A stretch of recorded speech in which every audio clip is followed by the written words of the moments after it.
E aí, pessoal, tudo bem? Espero encontrá-los todos bem, tranquilos, né?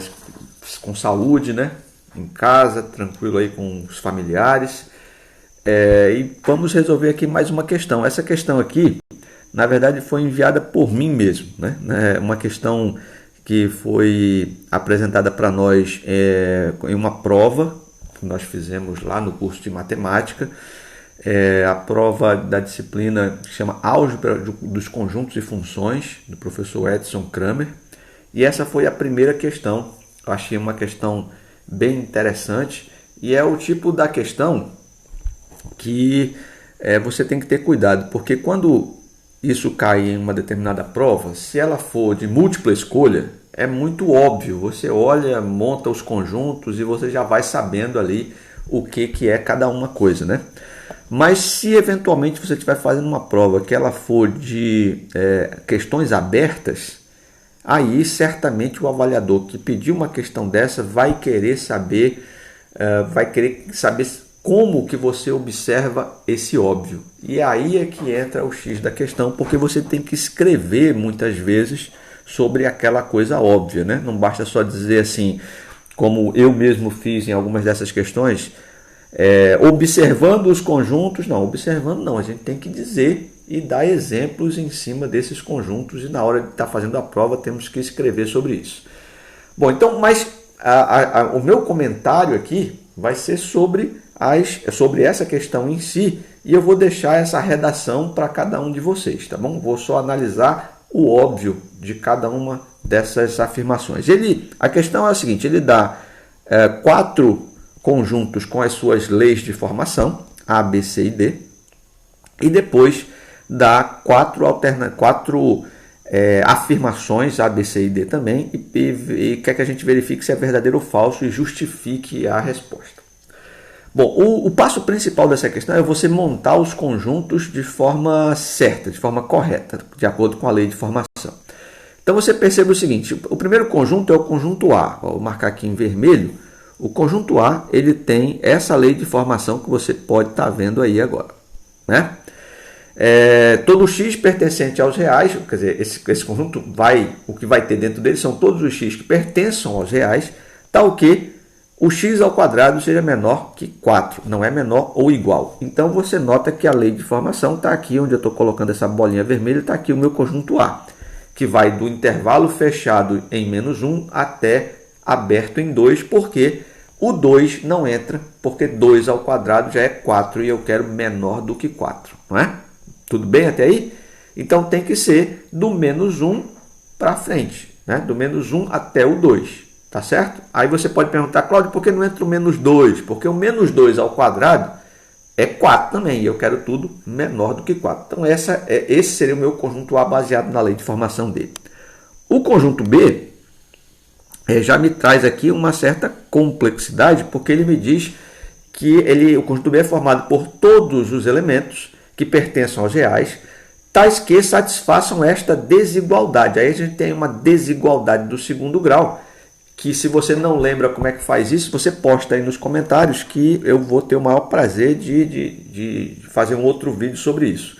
Mas só relembrando rapidamente aqui, isso você vai resolver essa inequação do segundo grau, passando esse 2, né, para o lado direito da igualdade, e resolvendo essa equação do segundo grau, você vai achar 2 raízes, vai verificar que a concavidade dela é voltada para cima por conta do coeficiente, do sinal do coeficiente A da equação, e depois você faz a análise do sinal, né?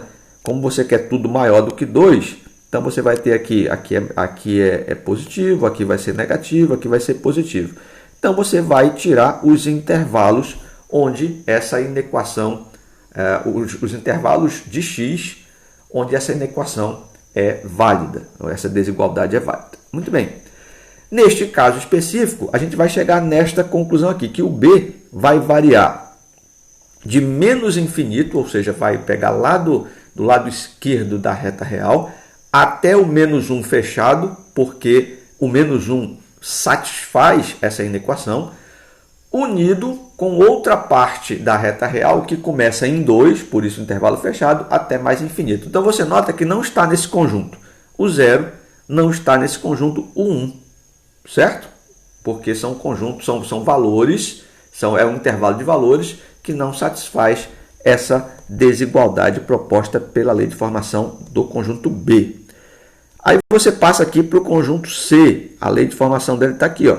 Que aí na verdade é que ele já deu o conjunto, né? Começa em meio, aí depois um terço, um quarto, e aí a gente pode inferir que depois vem um quinto, um sexto, um sétimo, um oitavo, um sobre 1000, um sobre 5 milhões, ou seja, vai ficar um número tão próximo de zero quanto possível, mas o zero não entra nesse conjunto. Portanto, está aqui a lei de formação do meu C. Ou seja, vai do zero aberto até o meio. Aí você diz, pô, Cláudio, por que eu não posso fazer do meio fechado até o zero? Por uma questão só de estética, né? Porque o zero vem antes, né? Enfim, o zero vem antes do meio e aí a gente coloca aí na ordem da reta real. Beleza? Muito bem. E finalmente o nosso D, a lei de formação dele, você vai perceber que é essa aí, ó. Todos os x pertencentes aos reais, tais que o x seja maior do que menos 2 e menor do que menos 1. E aí você chega a esse intervalo aí de menos 2 aberto, porque ele quer que seja maior do que menos 2, até o menos 1 também aberto, porque ele quer que o x seja menor do que menos 1. Tudo bem? Beleza. Isso é o primeiro passo e o passo decisivo para você fazer essa questão. Porque daí para frente, analisar as alternativas, eu já coloquei uma prévia dessa análise aqui, para a gente ganhar tempo. Então vamos lá, a primeira alternativa é essa. Diz o seguinte, A complementar está contido em B. Aí você tem que lembrar o que é o complemento de um conjunto, né? Você lembra que tem aquele conjunto universo, não é? E o complemento de um conjunto é tudo aquilo que está no universo e que não está naquele conjunto, beleza? Então vamos imaginar o seguinte, se a gente quer analisar se o A complementar está contido em B, a gente tem que ver duas coisas. Primeiro, quem é o A complementar? Isso é fundamental, porque senão a gente não faz a análise.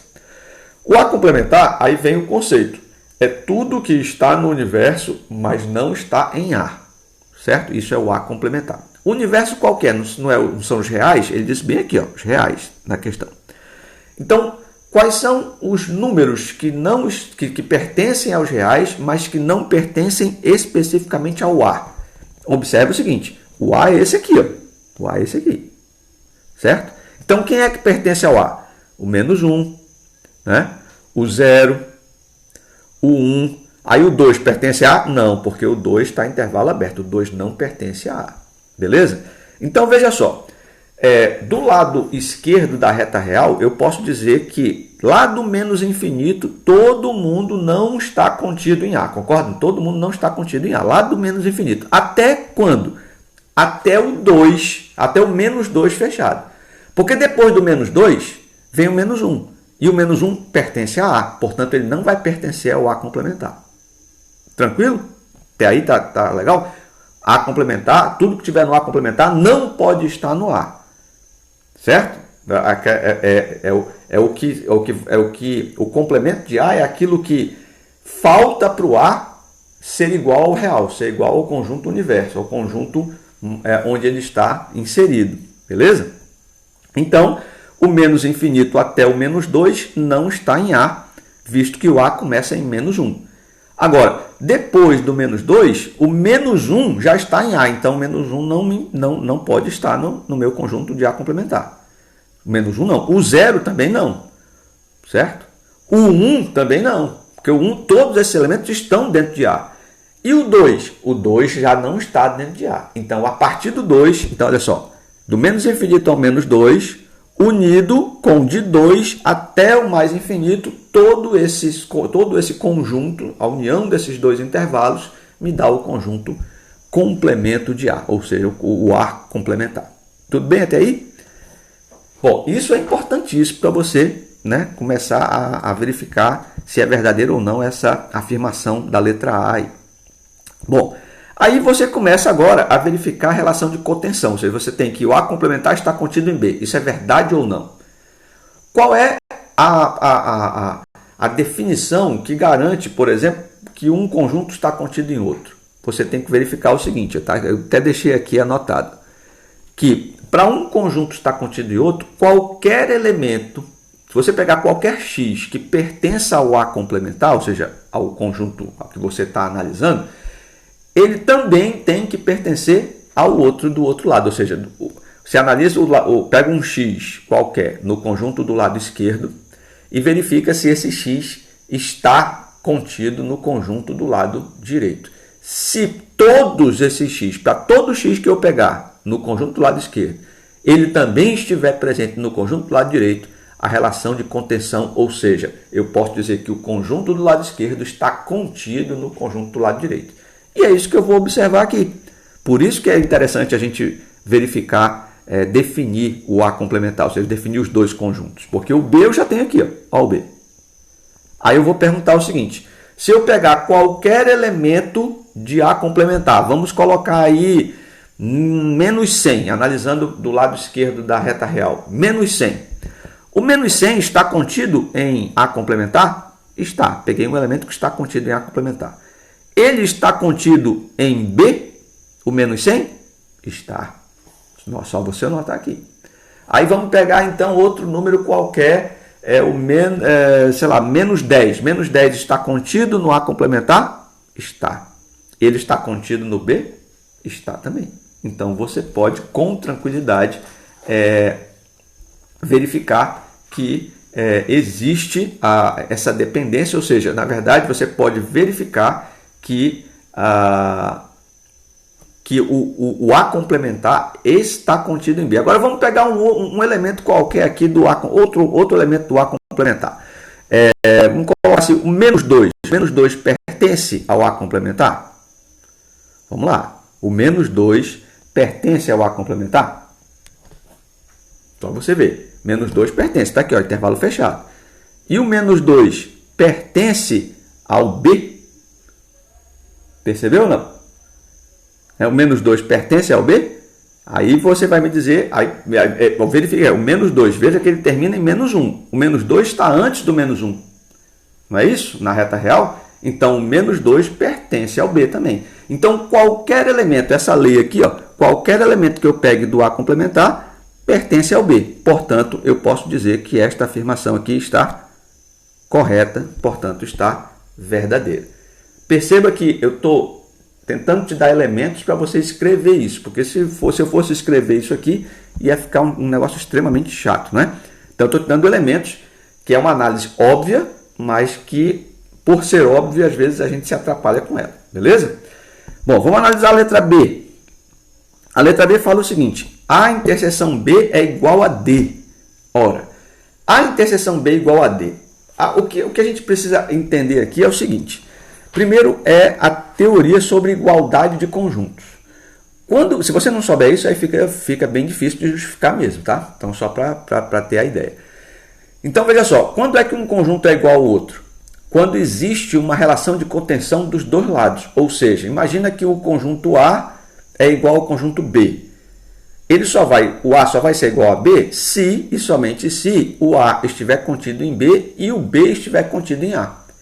Então, se a nossa relação de igualdade é de uma interseção de conjuntos com um conjunto, então eu vou ter que analisar essas duas contenções, você concorda? Se o A interseção B está contido em D e depois se o D está contido em A interseção B. Agora, observe que, neste caso, é um conectivo lógico que a gente usa aqui, que é um E. Ou seja, essas duas contenções têm que ser verdadeiras ao mesmo tempo. Não pode uma ser verdadeira e a outra falsa. Se uma das duas for falsa, então o conjunto não é igual ao outro. Tá? Ou seja, a igualdade não se verifica. Então, o objetivo é você olhar e tentar justificar se é verdadeiro ou não. E normalmente a falsidade de uma afirmação você consegue provar através de um caso, né? Um contra-exemplo. Então, o contra-exemplo que eu peguei aqui foi o menos 1. Observa o menos 1. A gente está analisando A interseção B com D. Né?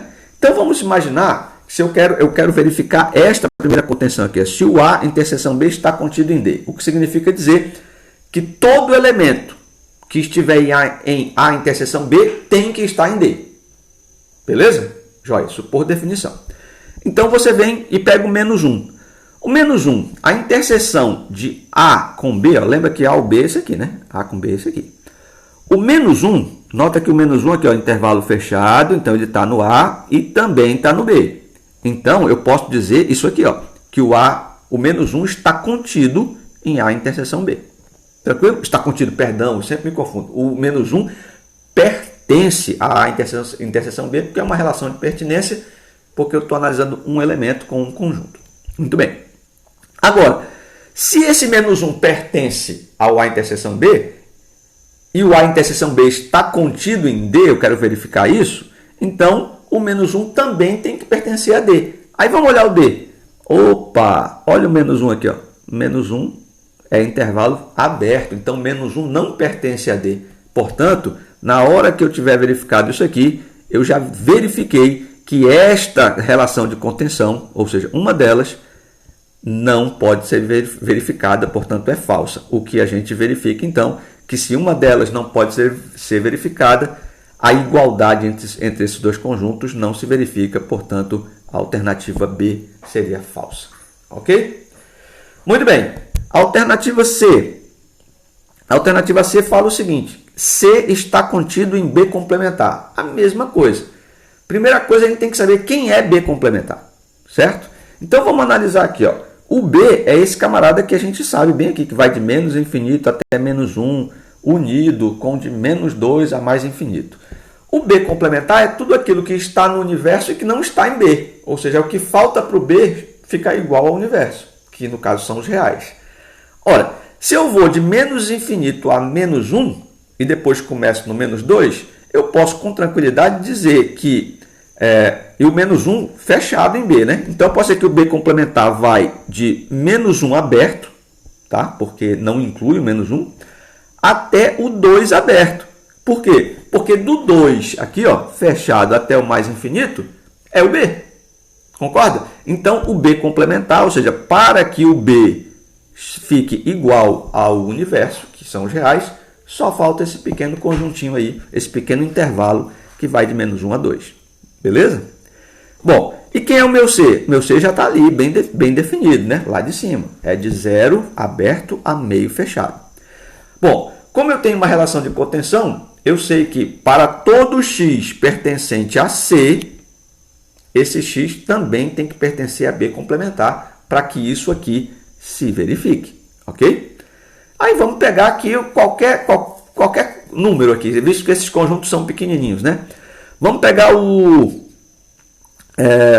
que pertence a C aqui. O 0 não pertence. Vamos colocar o 1. O 1 pertence a C? Pertence. Ele pertence a B? Complementar? Pertence também. Vamos colocar sei lá, 1/3. 1/3 pertence a C?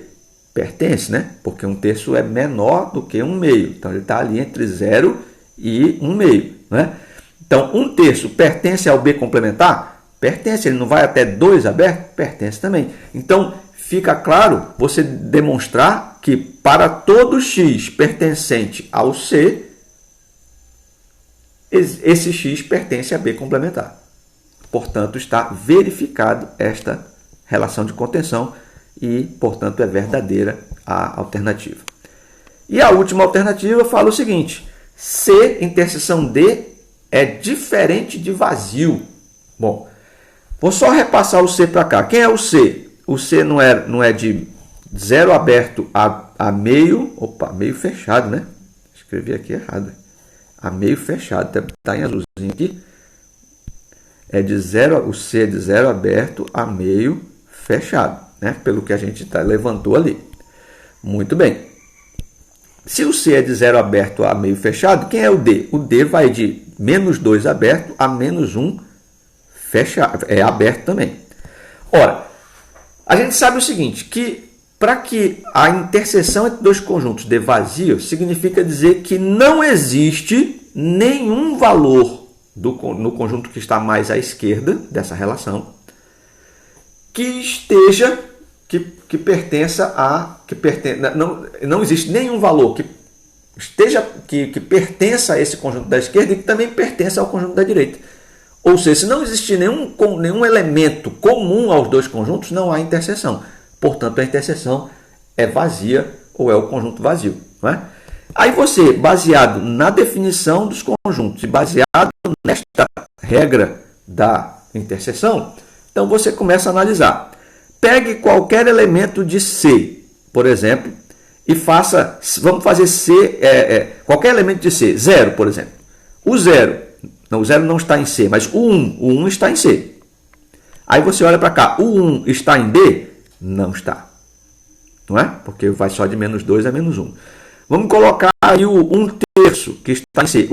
Aí basta você olhar para cá. Todos os números que estão em C são positivos.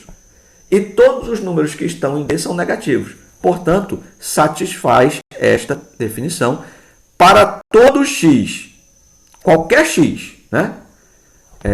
Ou seja, não existe, né, nenhum x que pertença a C e que também pertença a D.